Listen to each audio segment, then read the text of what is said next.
Ladies and gentlemen, a very good evening, a slightly chilly evening, if I may, in Islamabad. And the weather is changing these days, so the spring is coming, and it's beautiful out here in Islamabad. And it's one of those late evening interviews as far as the Failure Festival is concerned. But today we have Dr. Melissa Sassi amongst us. I'm very privileged and honored that she has accepted my request. And let me introduce my interviewee today. Dr. Melissa Sassi has spent her career at the intersection of tech, fintech, innovation, education, social impact, and the startup ecosystem. Her doctoral thesis focuses on the digital inclusion of underrepresented communities and its tie to solving the United Nations Sustainable Development Goals with a specific lens on economic prosperity, gender parity, youth inclusion, and quality education. Dr. Sasi visited Pakistan three times in 2019, and my bad luck that I was not able to meet her. But anyways, as we were discussing earlier, she has been to Lahore and Karachi. So there's always a next time, as they say, inshallah, next time, and she'll be here. We'll be hosting her here in Islamabad as well. So she has led talks and workshops at 321 Distra, LUMS, as in Lahore University of Management Sciences, IBA in Karachi, NIC Karachi, National Incubation Centers in Lahore as well, Nest IO, among other prestigious venues. She's a partner to Encore Pay, a UAE-based fintech founded and led by Pakistani national Imran Saeed. She's also part of launching an exciting new Pakistan-led new bank which focuses on financial inclusion and resilience of youth, launching in Pakistan, inshallah, this year only. So she's Cape Verde's first entrepreneur in residence with 3+ years of partnership with the Ministry of Digital Economy. She has created the National Day of Code, recognized by the Prime Minister as a day of demystifying computer science among youth. She has developed a model for nation states to adopt and implement. The project was selected for IGF 2021, which is a UN digital inclusion event with prime ministers, ICT ministers, techies, and diplomats.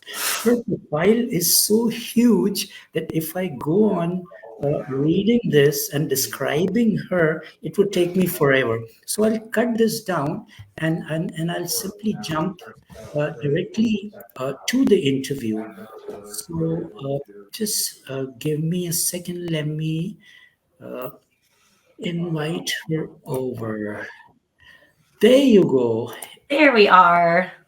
A very good morning, Mel. How are you doing today? I'm great. I'm great. Thank you for having me. I appreciate it. It is early for me in the United States in Texas, but don't worry. I have my coffee. It's about 7 after 8 in the morning for me.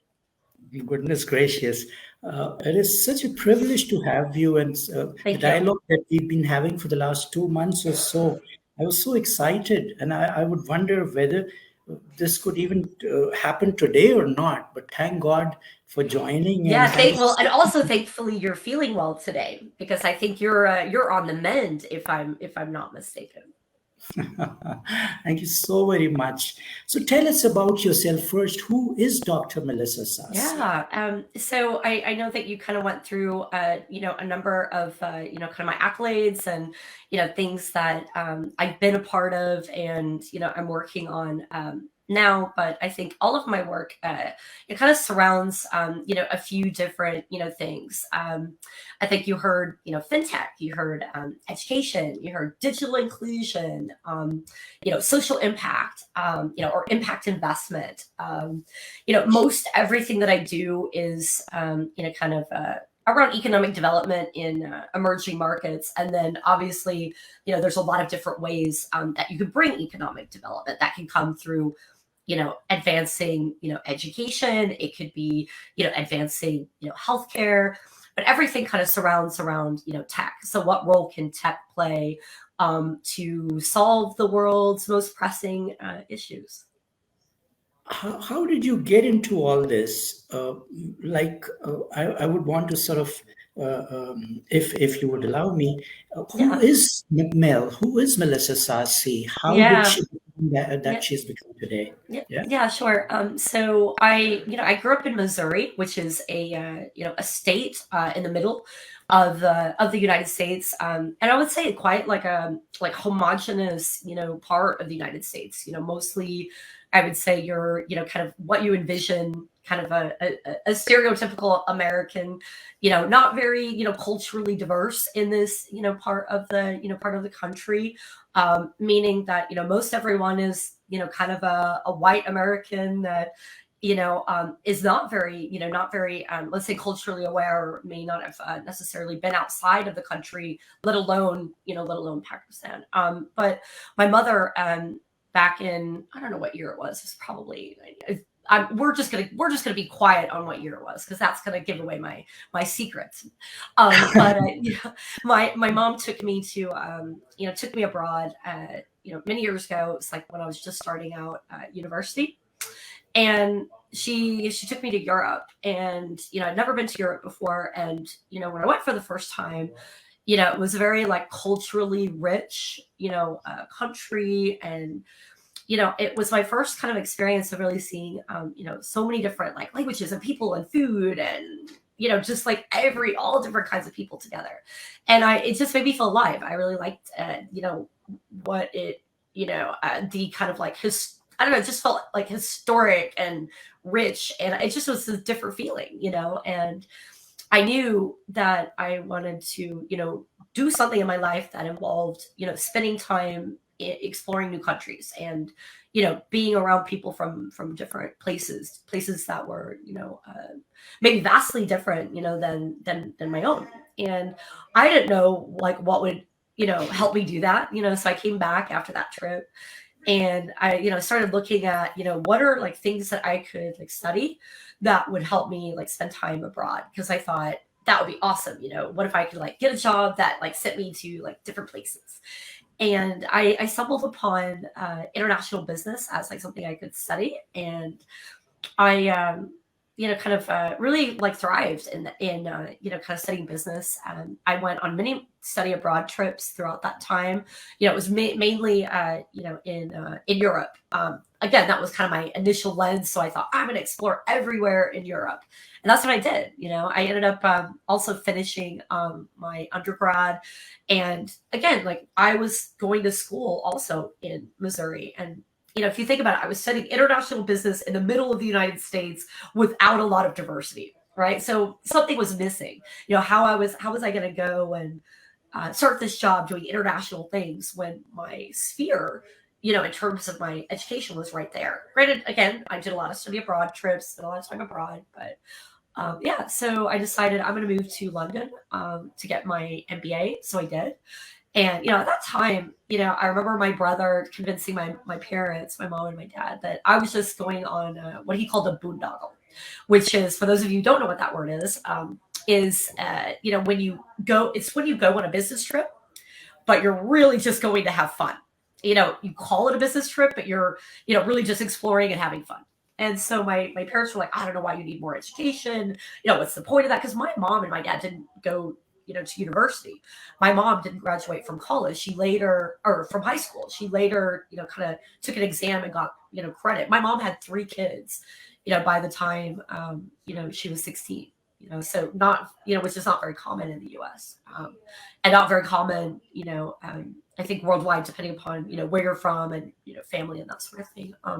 So they kind of thought it was crazy. What are you doing? It was like, I'm doing this, I'm going. And so I did. And I ended up, kind of finishing 2 masters. I did one, then I went to France, did another. And then it was like, okay, it's really time to work. I can't keep studying forever.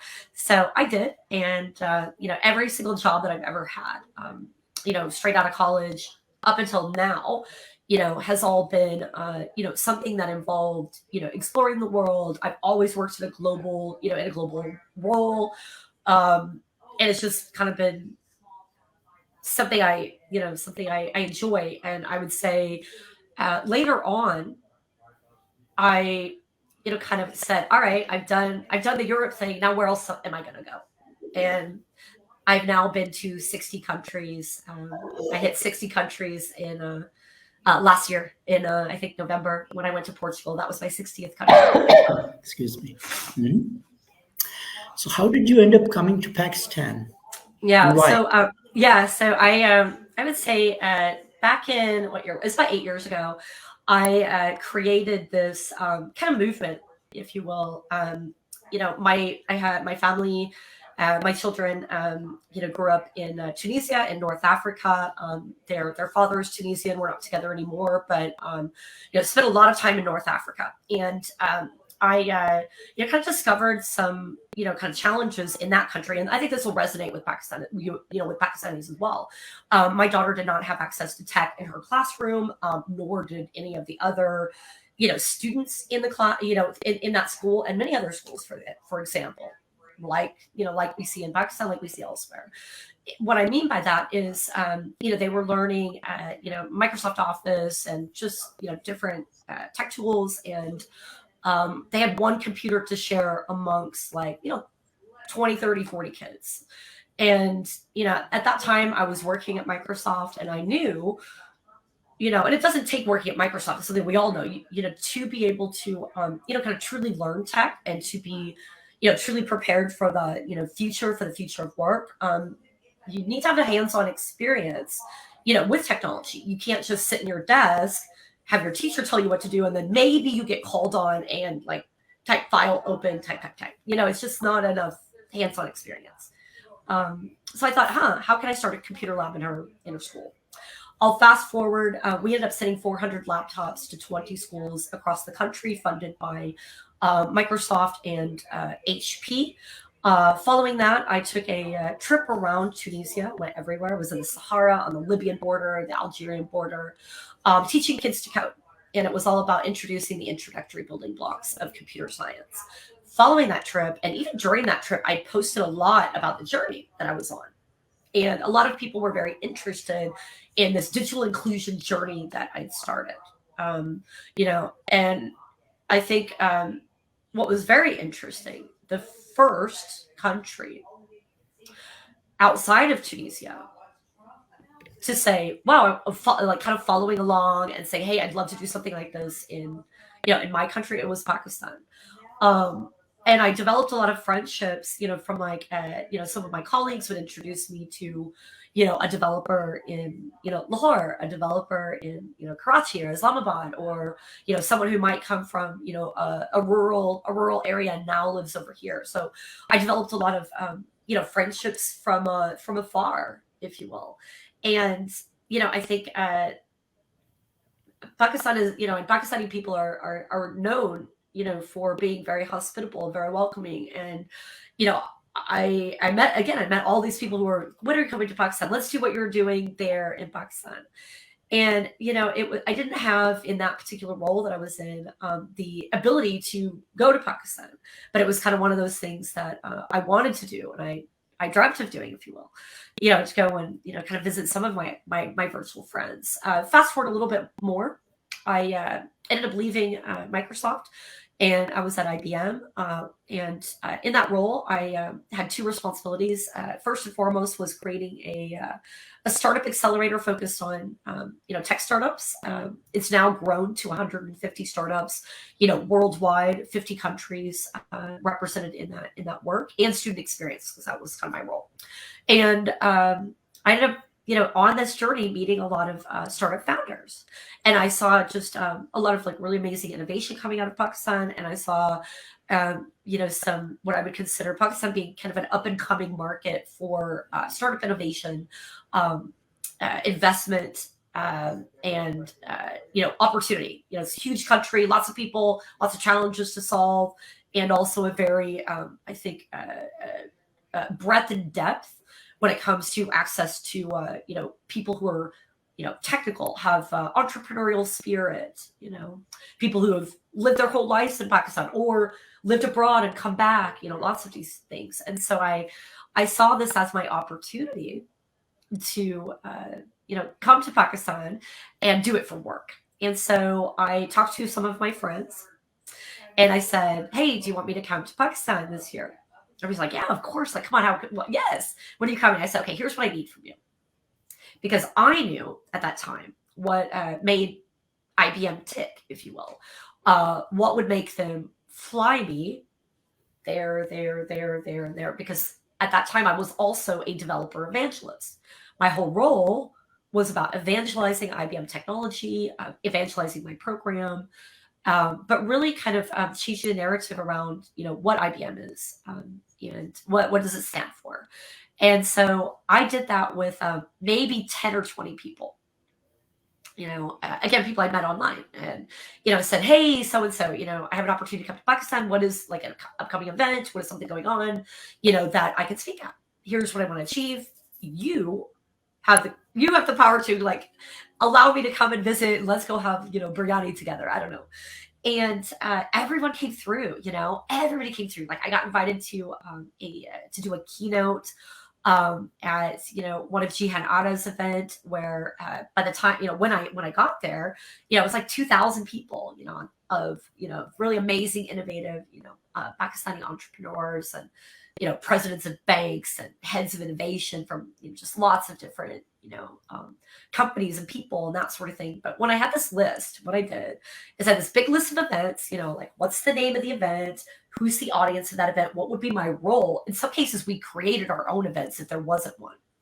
So I had a student who might have been like alumni of, Lums or, a business school, here and there, whatever. And so we created this big tour, and I put it like what the audience would be, across each of these events, and I added it all up, and I, kind of said, here's the impact that this would have on, our group. And I wanted to do that so my boss would say, yeah, of course you're going to Pakistan, which in the world of IBM, or even other big companies, is an IBM thing. I think it's also something that's very common, culturally too. I think a lot of people have this misconception about what is Pakistan, who are the Pakistani people, and there's often this one-sided narrative. It's unfortunate, but it's reality. And I knew if I just asked my boss if I could go to one event in Pakistan, I'd be like, what are you talking about? Why are you going to Pakistan? Yeah. But I knew if I built this big thing and it was like this big impact, and like kind of influencers of like business and technology, in Pakistan, like they'd have to say yes. Like it would be like embarrassing if they said no. Like, and so of course they said yes. I ended up going that first time. I got invited back. I went a second time, and then I went a third time, all in 1 year. In other words, you conned them into it. Absolutely. And I would absolutely do it again in a second, I would do it in a second. Yeah. Good. I believe you were going to tell us a secret. Yes. Okay. All right. I have a secret. It's not really a secret, but it's like, some people know. So one of my trips, I think it was my last trip. I think it was my last trip. I spent so much time, that year coming back and forth, and each time I went, I'd spend a few weeks, so I, maybe end up spending, like a few months out of that year, in different places throughout Pakistan. So I, saw, I made a lot of friends, very, very close friends. And I went to business school. Remember, I told you I went to London. I went to school in London. There was a Pakistani guy in my class, and we became good friends, and we stayed in touch, since business school. And I'm going to date myself. So this was like 25 years ago, right? Long time. And, I'd been doing the same thing with him for a really long time. Invite me to Pakistan. I don't know what I'm going to do there, but invite me. I want to come visit. And he's like, okay, yeah, we'll do that. So after spending so much time, and I stayed with him and his family, for one of my visits, and I remember him before he got married. He said, before I get married, this is again 25 years ago, I want you to meet the girl I want to marry. And I want your opinion. Like, what do you think about her? I was like, and it's just really cool. I had never, and so again, good friends for a long time. And so, my friend, he is a very, very big fan of motorcycles. Okay. And he has the exclusive license to import Harleys. Okay. Okay. Yeah. So he has a Harley shop in Karachi. And so him and all of his friends, who they're my friends too. They ride Harleys together all over the country. They do lots of different charity events and that sort of thing. And he invites me to the Harley shop. And I can now say I am the first and the only patch carrying member of a Harley biker gang in Pakistan. Oh my goodness. Yep. I even didn't know that such a group existed. Wow. Yep. This is inspiration. I might try to see if I can pull it up. I've got two screens, so I'm gonna just see if I can pull it up while we're talking. Yeah. So I'm a member of a Harley biker gang in Pakistan. That's interesting. Wow. Really interesting. Hey, you learn something every day. I think I found it. I'm just did a quick search online, and let me see, where did it go? This is exactly the photo that I wanted. I don't know if I have the ability to share my screen or not. Let me see if I can. You're the tech guy here, not me. Don't count on me. I'm gonna see if it. Yeah, I'm gonna see. Give me 1 second. I'm doing it. I just gotta find which screen it is.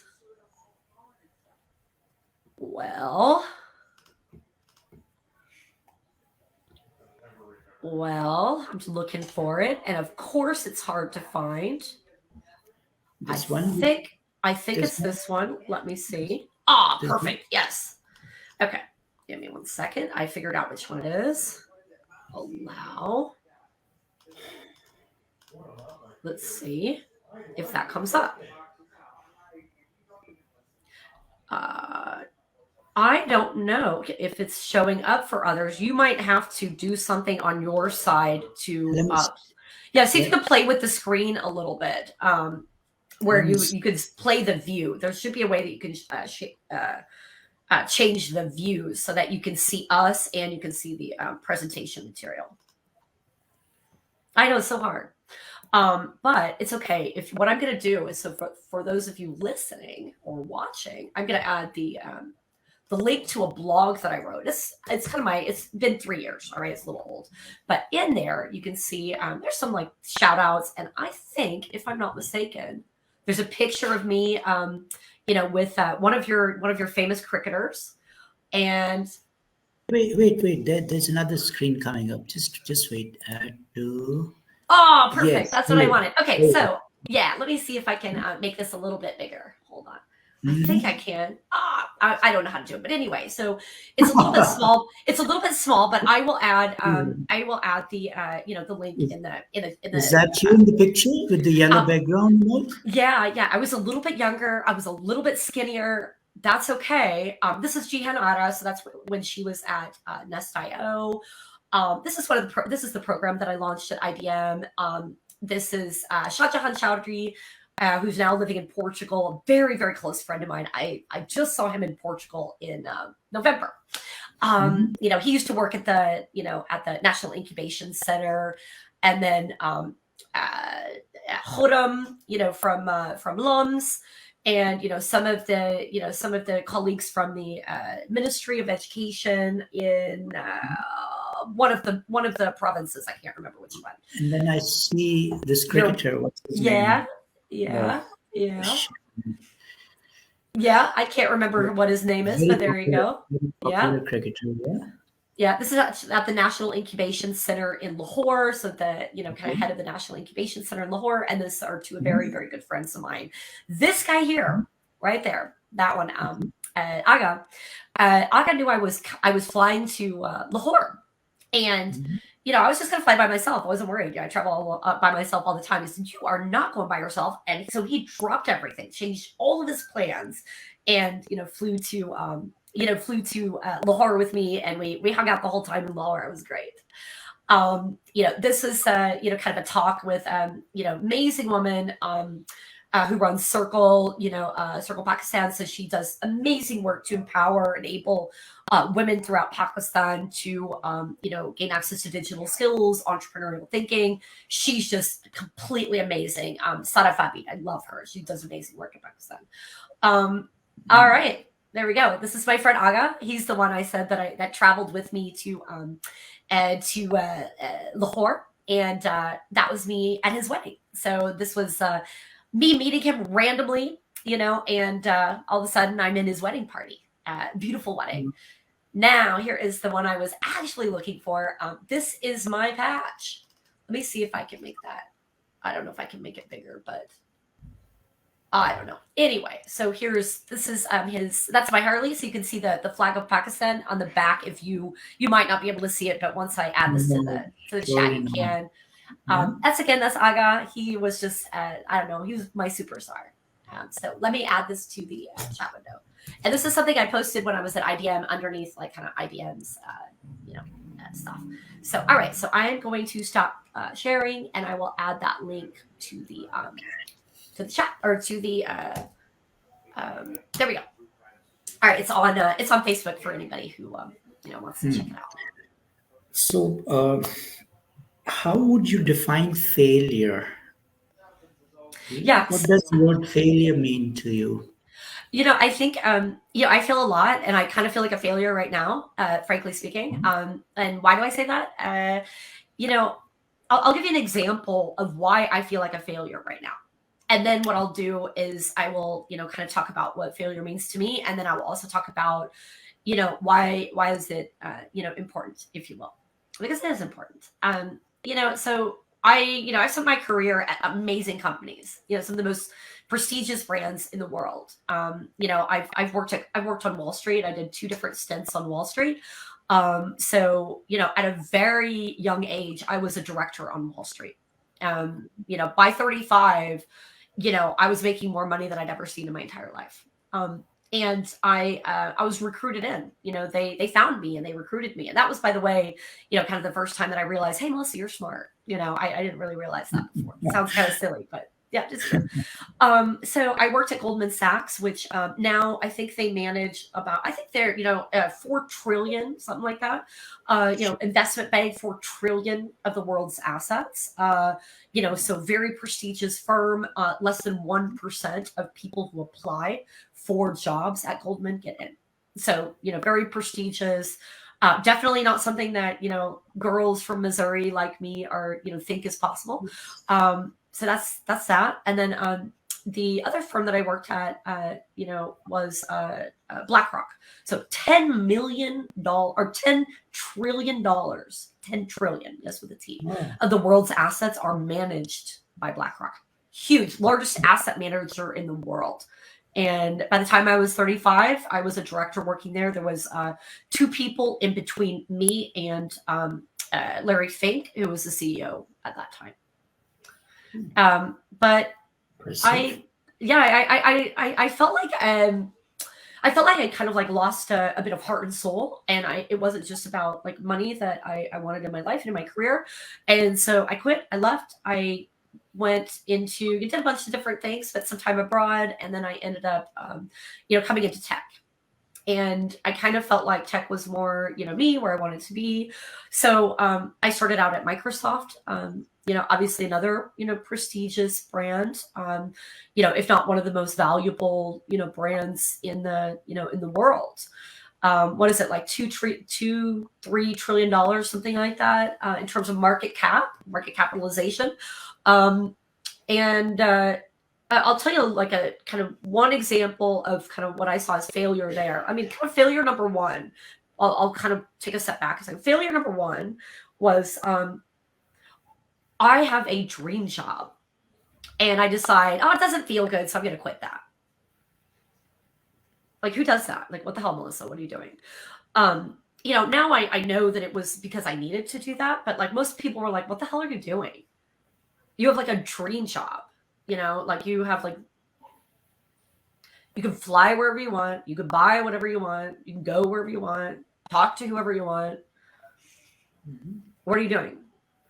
And I left and I went and hung out in Nicaragua and wow, Nicaragua, of all the places in the world. Wow.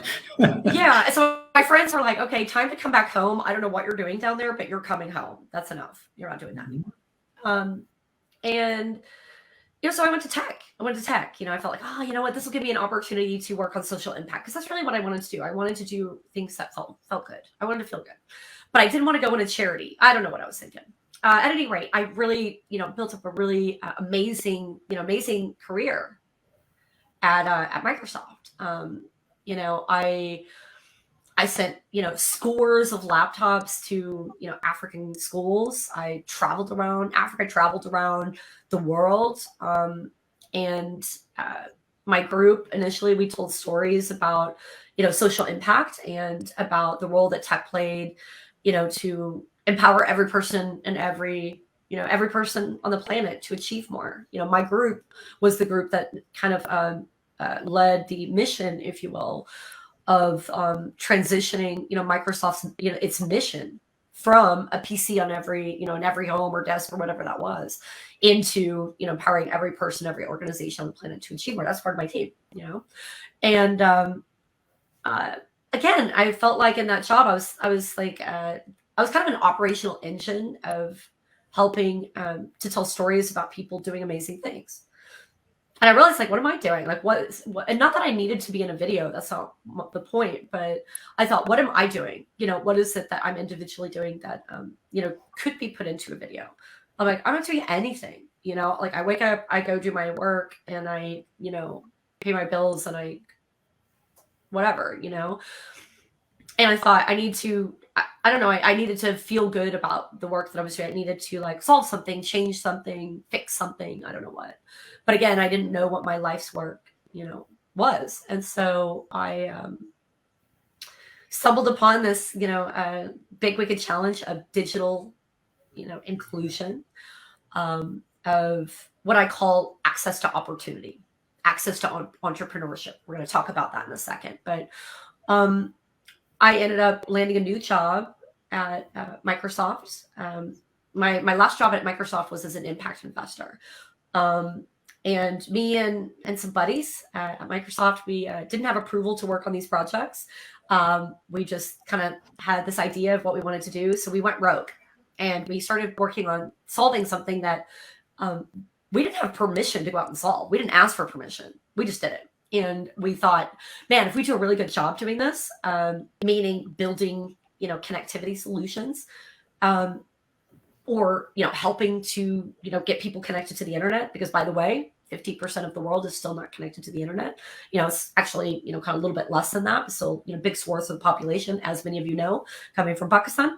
But we ended up getting our work funded. I ended up being able to move into, again, my second dream job, right? By the time I left, we built 75 connectivity solutions, both internet and energy. So we electrified and brought broadband internet, or kind of internet to the world. 75 different locations in 25 countries. And I got I got a new boss. We didn't really see eye to eye. I think I'm very creative, innovative. Get out of my way. Tell me what you need me to do. Don't tell me how to do it. I need to. Let me just go out and be innovative and creative and get my things done. But don't tell me, you need to do step 1, step 1A, step 1B, and you need to have that done in the next hour. Like, no, it doesn't work for me. I don't want to be part of that environment. I want to, I want to have creative freedom. I don't want to be just like a yes person. And I thought, I could tell like I was totally going to get fired, I could tell like that new boss hated my guts. She wanted me to die in a fire, and like I knew it was like going downhill fast. Like we did just, sometimes that happens. You don't get along with somebody, but in that case, I'm like, what the heck? Like I'm usually pretty good at getting along with people, like I've never really had a situation where my boss hated me, and I realized it was just, she needed a certain personality type and a certain way of working. And my way of working didn't mesh with hers. Her way of working didn't mesh with mine, um, and I effectively kind of got, I kind of got pushed out, but I also recognized what was going on, and I made moves before I had a chance to, get fired, if you will. But I was really depressed. I was really sad. I felt like, I mean, I was so excited about the work that I was doing, the impact that I was having, like so much so that my research for my PhD, my dissertation, my doctoral thesis was kind of on a lot of the work that we were doing. And I thought, and it became part of me, like it became part of my identity. My identity was connected to the work, and I was like so gutted that like somebody else would think like you're not good enough to be in this role. You're not, like I can't get along with you. I don't want you here. It was kind of like being in, that kid in the lunchroom where you want to sit at that table with the cool kids and the cool kids don't want you there. Or like your mom didn't buy you, the coolest skirt or shirt or jacket, and you're just not cool, or you're not tall enough or pretty enough or skinny enough or whatever. Your boyfriend's not whatever. So that's how I felt. It was really, I felt like I totally failed. I cried all the time. Like my friends were like, "Oh my God, let this girl get a freaking job somewhere else. Like she's a nightmare." Like I was terrible. I was so depressed. Because again, I made the mistake of connecting my identity, to my job. And you should never do that. You should never connect your identity to your job, because you can't always control, you can't always control everything. Your job's not always going to be there for you, and that company's not always going to be there for you. I think we see that in a lot of the downsizing efforts that's happening right now in big tech, where people from Google, for example, are like, wait a second, I thought this wasn't how we did things. Yeah, I thought this wasn't part of our brand. Holy smokes! Now, like my identity, where's my identity? I had this identity crisis. Thankfully, I stumbled upon this like amazing job, and it was like made for me. And I didn't even know anyone at IBM. I just randomly applied. I didn't even talk to anybody. I didn't try to network. I just loved it so much. I was on a plane on my way to Paris for a UNESCO meeting, and I spent that entire plane ride, crafting a new resume around that role, trying to identify as many proof points as I could, so that they would like be stupid not to interview me. And yeah, like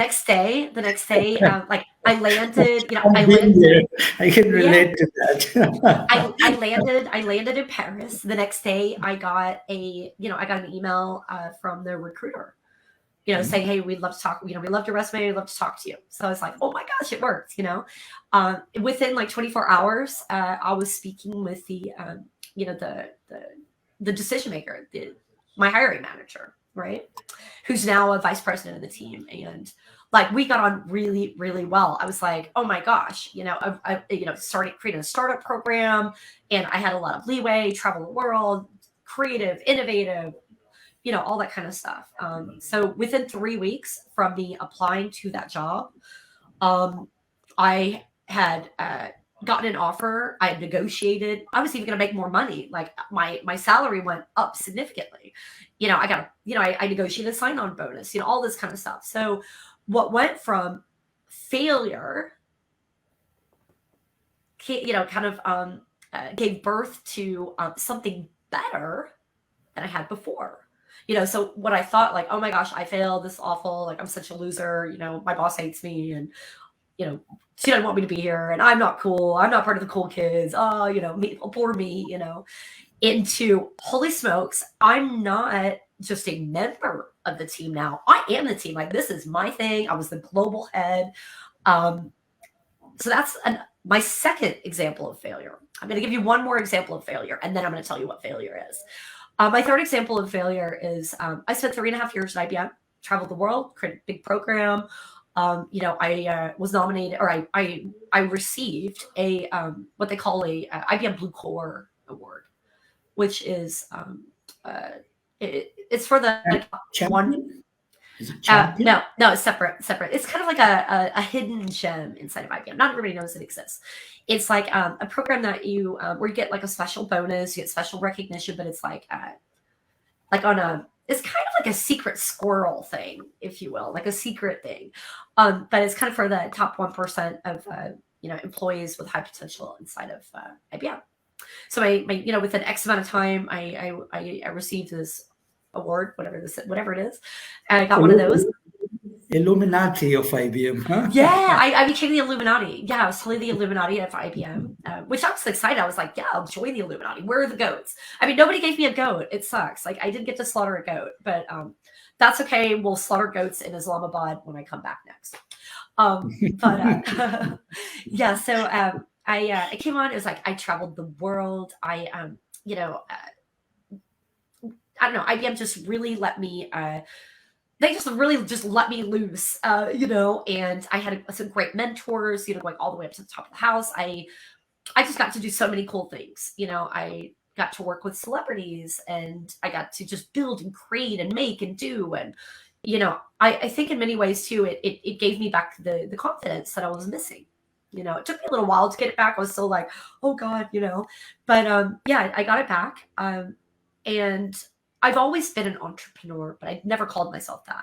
I created a nonprofit 8 years ago in Tunisia. We've now, taught tens of thousands of young people to code in 12 countries and been nominated for 3 different UN awards. But I still, didn't really, even though I built that, I'm not managing the day-to-day, team is, but, I never really saw myself as like an entrepreneur. I knew that I did entrepreneurial things, but I always did them with somebody else's money inside of a big company. So it's different, a little bit different. I didn't depend on that for my livelihood, for my house and my food and my whatever, But the biggest part of my job at that time was training people to, to help them get access to investment capital, training them to be better founders, to be better, entrepreneurs, whether that was, kind of business enablement or technical enablement. And over time, I started to feel like a fraud. And why did I feel like a fraud? Well, I was talking to them about how, taking risk and all this kind of stuff, go for it. But like, I had my salary, like I did all my entrepreneurial stuff, but it wasn't like, I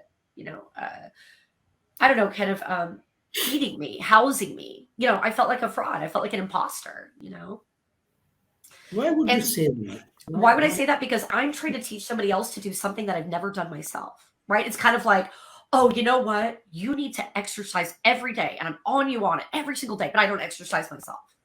Okay.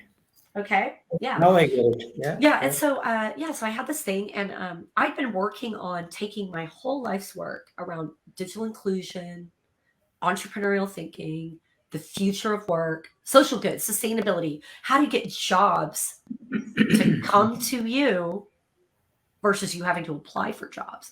How do you get promotions to come to you without having to, ask for it, if you will? And I thought, I got a lot of this knowledge. People are always asking me, look, how can I advance my career? How can I be prepared for the future?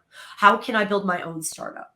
How do I get access to capital? Which, by the way, my program, before I left IBM, my startups raised $100 million. Wow. $100 million. So I looked at that and I said, wait a second, I've made some pretty damn good bets, some bad ones, don't get me wrong, some bad ones too, but like overarchingly, I made some pretty good bets on these startups, Mm-hmm. What did I get out of that financially? Did I get shares? Mm-mm. Did I get a cut of that money that was being raised? Not that I needed it, not that it was only me and my doing that they got access to that capital, because that's, that couldn't be farther from the truth. But I realized that I was doing all of these things that I wasn't really personally benefiting from. So I kind of started having a problem with that. Now, I know that when you're in a corporate setting, like nobody gets access to that when you're working at IBM or Microsoft or whatever. Like you don't. That's just part of your job. Here's your salary. Here's your small bonus, even if it's big in the grand scheme of things.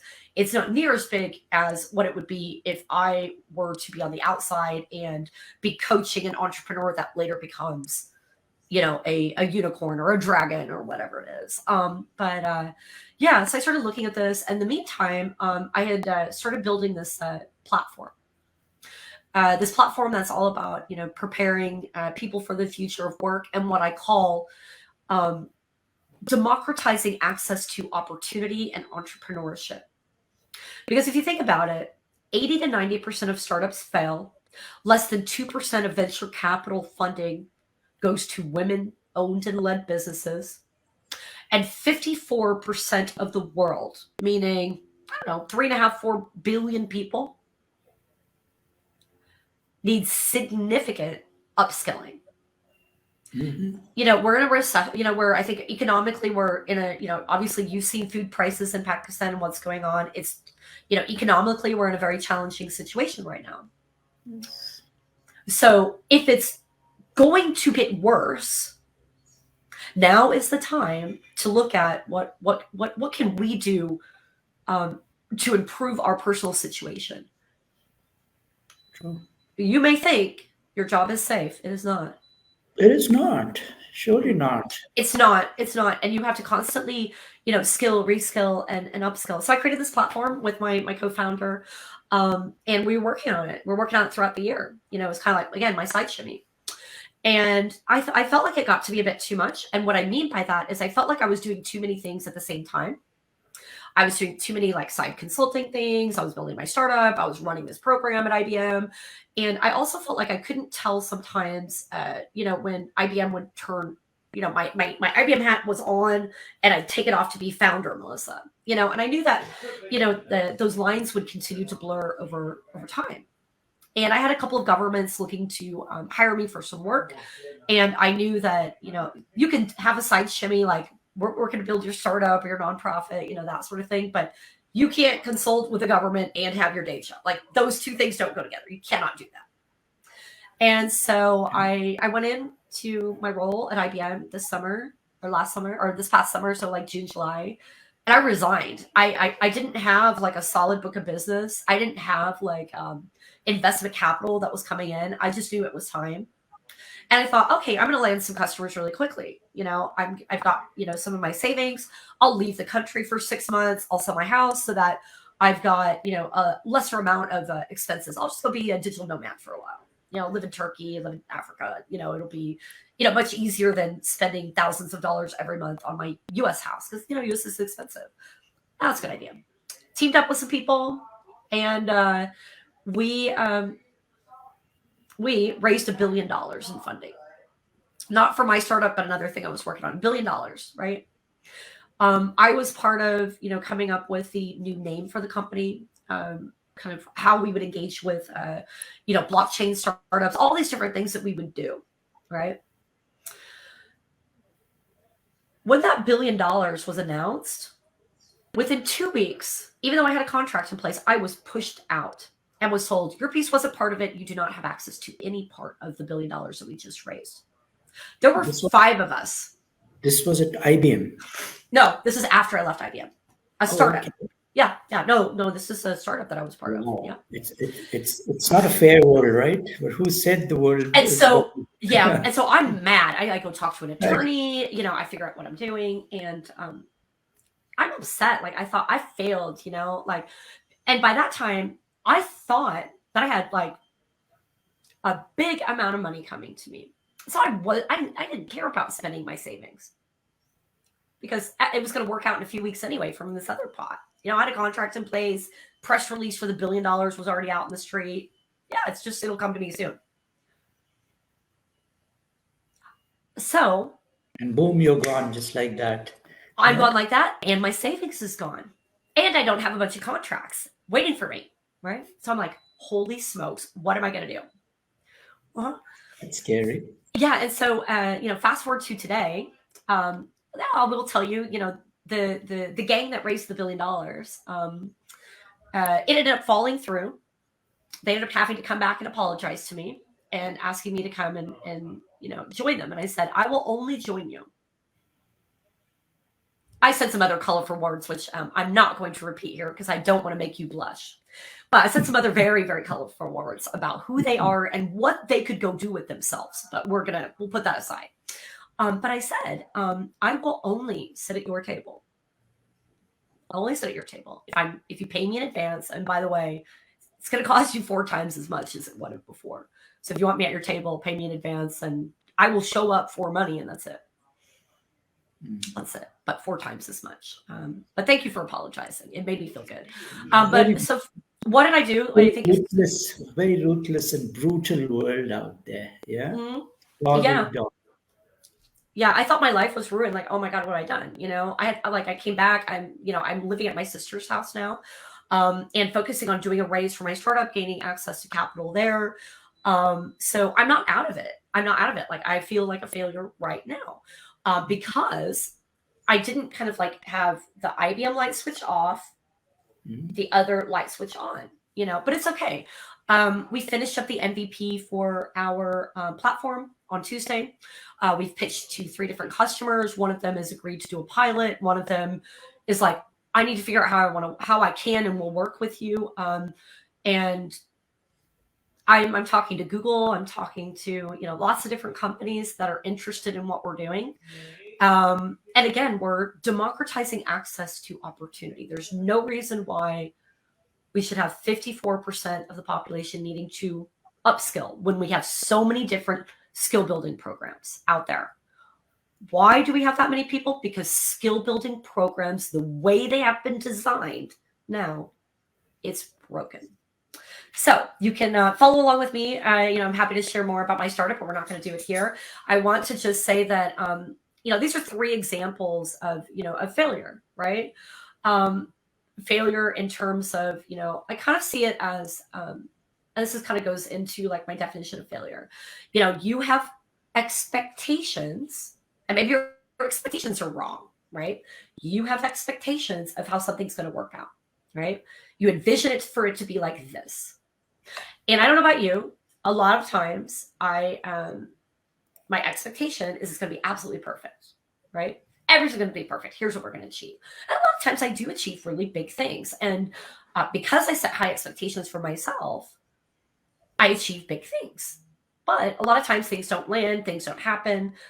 And instead of seeing it as sometimes good is good enough, I see it as, wow, I didn't get this point right, so it's all a failure. It's all terrible, So I think that for me, it's important for us to change that narrative. Number one, not be such a perfectionist and recognize that sometimes good is good enough. That, just because one part of one thing failed that probably nobody even noticed doesn't mean you're a failure. So for example, just because I left this big job in New York and now I have no money, does that mean I'm a failure? No. I'm on my way to something else, because like I didn't get along with my boss over here, my failure. No, I was meant to do something else, or wow, I invested so much of my time this year into building that thing, and then, I spent all my savings, because I thought this other thing was going to land and it didn't. Holy smokes. Now my kids are not, as happy right now because they can't do the things that they want to do. They're like, Mom, when are we going to have money again? I don't like this. I'm like, you know what? Shut up. I don't like it either. Now just be quiet. It's different. But I think you need those experiences to appreciate what you have. And because I think we always when you achieve something, you always want more.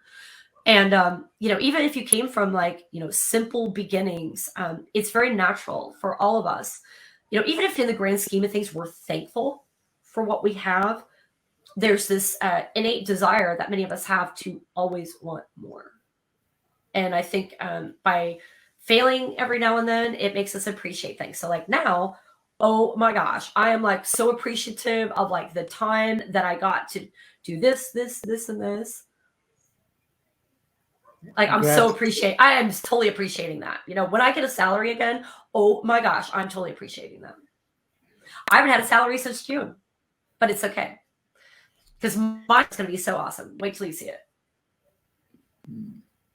That's how you come to gratitude, actually.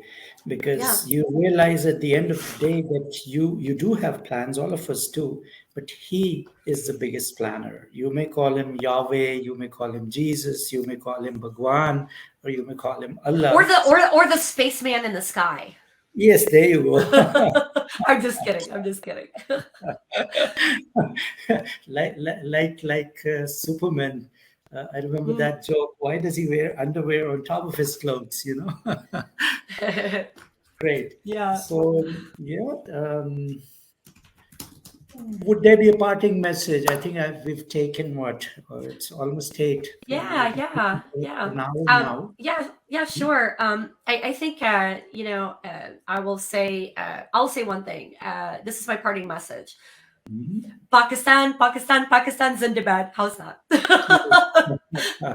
That's my Great. parting message. I don't know Very if I good. did it really good, but there you go. It was awesome. When do you plan to come back to Pakistan?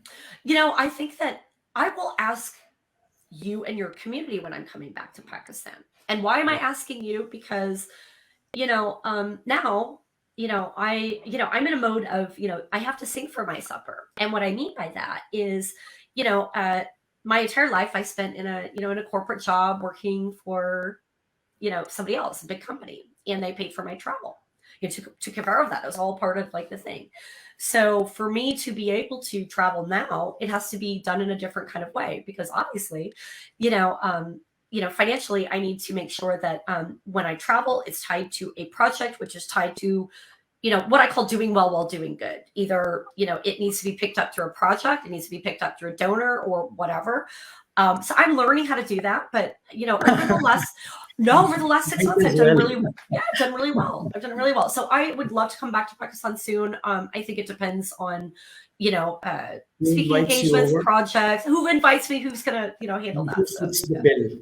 As simple yeah, as that. Yeah. yeah, There's yeah, no such yeah. thing as free lunch here anymore.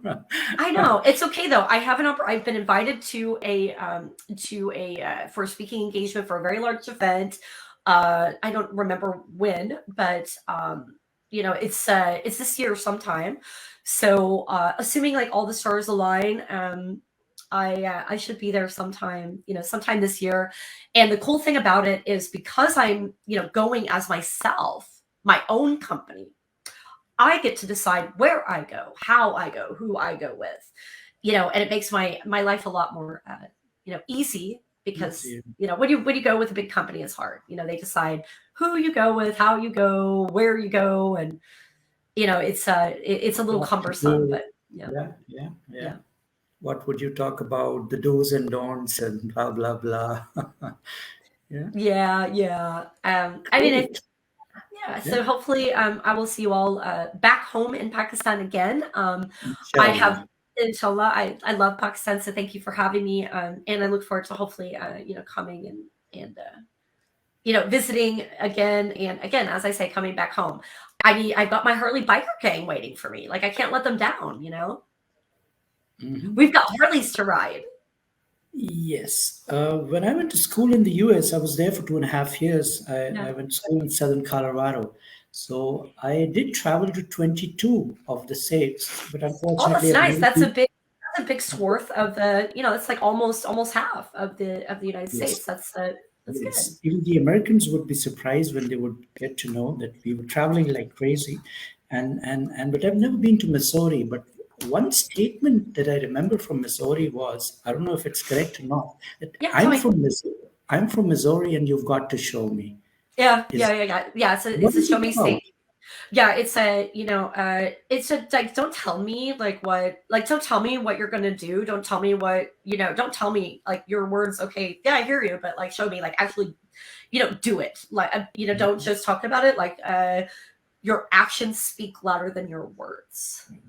You know, is how I would say it. Like it's kind of like trust but kind of like a trust but verify kind of thing of um your words only mean so much. Like we've been in, we have many friends and many business colleagues, right, who will be like, oh, I'm gonna go do this great thing and we're gonna go do this and this, and then you don't even hear from them, and then it's like I have to see it to it's just blah believe blah blah, and you're yeah, so it's yeah, I don't have time for blah blah blah. Like go get stuff done, don't just talk to me about what you're gonna do. Like go do it.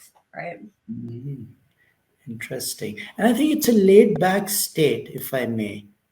Yeah, it's pretty laid back. People are nice, people are friendly. They're kind of like easygoing and open to some extent. Yeah.